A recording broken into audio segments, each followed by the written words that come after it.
Hi students, welcome to the class. In this class, I will explain you about rules to draw the ray diagrams of a concave mirror. So here, these rules are what generalized rays behavior after the reflection. So what are these generalized rays? So one is the light ray which is instant on the mirror which is parallel to the principal axis, and the second one is that light ray which passing through the focus of the concave mirror, and the third one is the light ray which is passing through the center of curvature of the concave mirror. So what the behavior of these light rays after the reflection from the concave mirror? So let us generalize them. So here the first one is the ray which is parallel to the principal axis and instant on the concave mirror surface at any point above the principal axis, or maybe it is below the principal axis at anywhere. So it is common. So I am taking here above the principal axis. You can take below the principal axis also. Same procedure you can follow. So construct a ray to instant on the concave surface parallelly on the concave surface here. Then we need a normal at the point of instant. So here in this concave mirror, you can construct the normal in front of the mirror only, because its center of curvature is located in front of the mirror surface. So from the center of curvature C to the point of instance, just you have to construct a normal with a dotted line as you see here. After drawing this normal, measure the angle of instance using your protractor. So how to position the protractor, just you have to observe clearly. Then measure the angle of instance and note down here. Then measure the same angle another side to the normal here. So I am positioning the protractor here. Look at that. Then measuring the angle of reflection.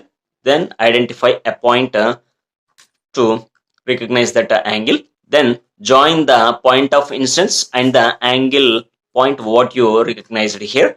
That will give you reflected light ray path from the concave surface. Then here just observe that reflected light ray after the reflection from the concave surface. So here it passing through the focus of the concave mirror. So this is the generalization. So what it is, if a ray which is parallel to the principal axis instant on a concave surface, after the reflection it passes through the focus. So this we can recognize as the ray 1. Then what about other? So second rule, here it is the ray which is passing through the focus of the concave mirror. So here just take a ray which passes through the focus of a concave mirror to meet the concave surface. So here I am drawing a ray to meet the concave surface by passing through the focus. So draw it. Then construct the normal to the point of instance as you did in the previous case.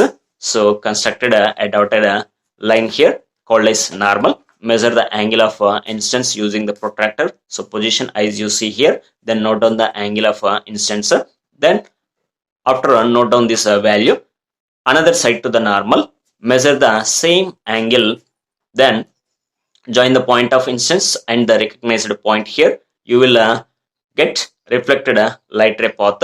Then here generalize that one. Observe that parallel it is to the principal axis. So here if a ray which is passing through the focus and instant on a concave mirror, that will become parallel to the principal axis after the reflection from the concave mirror. So this ray is recognized as a R2 here.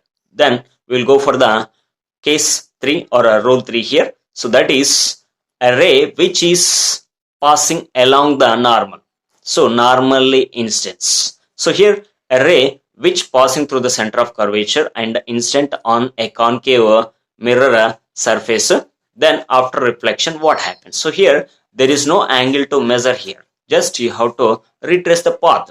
That means after the reflection construct the reflected ray along with the same path. So here this is generalized as a R3, that is its behavior is if any ray incident normally on the concave surface or a ray which is passing through the center of curvature onto the concave mirror surface, it is retrace its path. That means after the reflection also it passes through the center of curvature. So in these three rays, R1, R2, R3, we can use any two in the construction of a ray diagram to explain the behavior of or characteristics of image formed by the concave mirror. So it may be clearly explained to you. Practice and get an idea about the behavior of these three light rays after the reflection from the concave surface. Thank you. I will explain about the ray diagrams in the next class.